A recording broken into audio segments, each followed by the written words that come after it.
ಇವತ್ತು ಪಾಲಕ್ ಸೊಪ್ಪಿನ ಗೊಜ್ಜು ಮಾಡುವ. ಇದನ್ನೀಗ ಚೆಂದ ಮಾಡಿ ತೊಳೆದು ಕಟ್ ಮಾಡ್ಕೊಂಡು ನಾನು ಬೇಯಿಸಿಬಿಟ್ಟೆ ಪಾಲಕ್ ಸೊಪ್ಪನ್ನು. ಪಾಲಕ್ ಸೊಪ್ಪು ಕಟ್ ಮಾಡಿ ತೊಳೆದು ಇಟ್ಕೊಂಡು ಈಗ ಸ್ವಲ್ಪ ಬೇಯಿಸ್ಕೊಂಬ. ಪಾಲಕ್ ಸೊಪ್ಪನ್ನು ಬೇಯಿಸ್ಕೊಂಡಿದ್ದೆ, ಅದನ್ನೀಗ ಮಿಕ್ಸಿ ಹಾಕಿ ಕಡ್ಕೊಂಬ, ಒಂಚೂರು ಗರ್ರ ಮಾಡ್ಕೊಂಬ. ಇದ್ರದ್ದು ನೀರೇ ಹಾಕ್ಕೊಳ್ಳೋಕ್ಕಿದ್ದಕ್ಕೆ ಬೇಕಾದರೆ ಪಾಲಕ್ ಸೊಪ್ಪು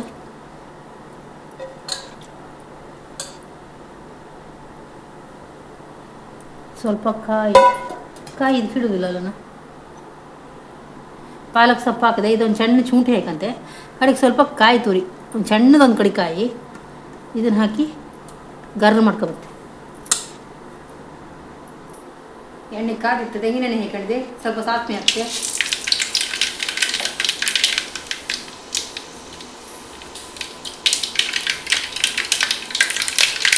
ಬೆಳ್ಳುಳ್ಳಿ,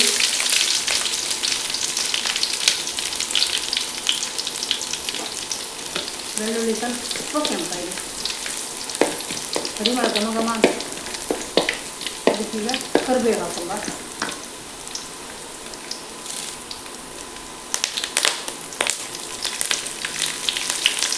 ಕರಿಬೇವು,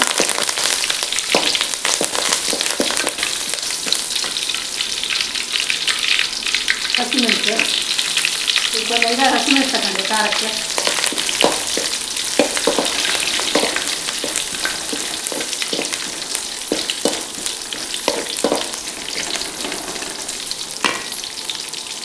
ಸಣ್ಣ ಸಣ್ಣ 3 ಈರುಳ್ಳಿ ತಗೊಂಡಿದೆ.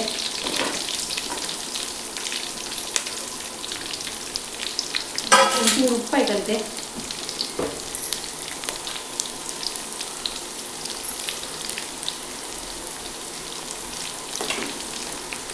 ಸ್ವಲ್ಪ ಚೆಂದ ಮಾಡಿ ಬಾಡ್ಸ್ಕೊಂತೆ. ಈರುಳ್ಳಿ ಬಾಡ್ಸ್ಕೊಂಡಿದೆ, ಈಗ ಸ್ವಲ್ಪ ಟೊಮೆಟೊ ಹಾಕ್ತೇವೆ. ಇಲ್ಲಿಗ 4 ಟೊಮೆಟೊ ಇತ್ತು, ದೊಡ್ಡ 4 ಟೊಮೆಟೊ. ಇದಕ್ಕೆ ಹುಳಿ ಸಾಕೋದಿಲ್ಲ, ಇದೇ ಹುಳಿ ಸಾಕತ್ತೆ, ಟೊಮೆಟೊದ ಹುಳಿ. ಇದೇ ಹುಳಿ ಸಾಕತ್ತೆ. ಅದಕ್ಕೆ ಒಂದು 4 ಜೀರಿಗೆ ಮೆಣಸು ತಗೊಂಡೆ ಖಾರಕ್ಕೋಸ್ಕರ ಮತ್ತು ರುಚಿಗೋಸ್ಕರ.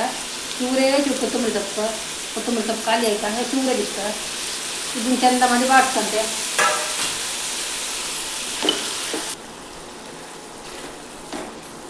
ನೀರುಳ್ಳಿ, ಟೊಮೆಟೊ, ಮೆಣಸೆಲ್ಲ ಚೆಂದ ಮೆದುವಾಯ್ತು ಬೆಂದ. ಇದಕ್ಕೀಗ ಪಾಲಕ್ ಕಡ್ದಿತ್ತಲ್ಲ ಅದನ್ನ ಹಾಕುವ.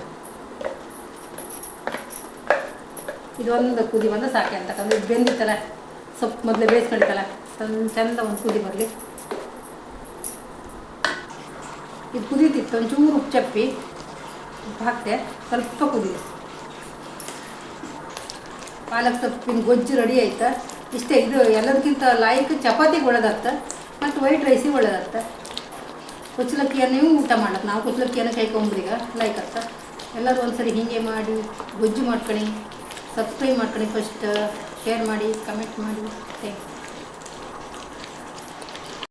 Like, share, subscribe.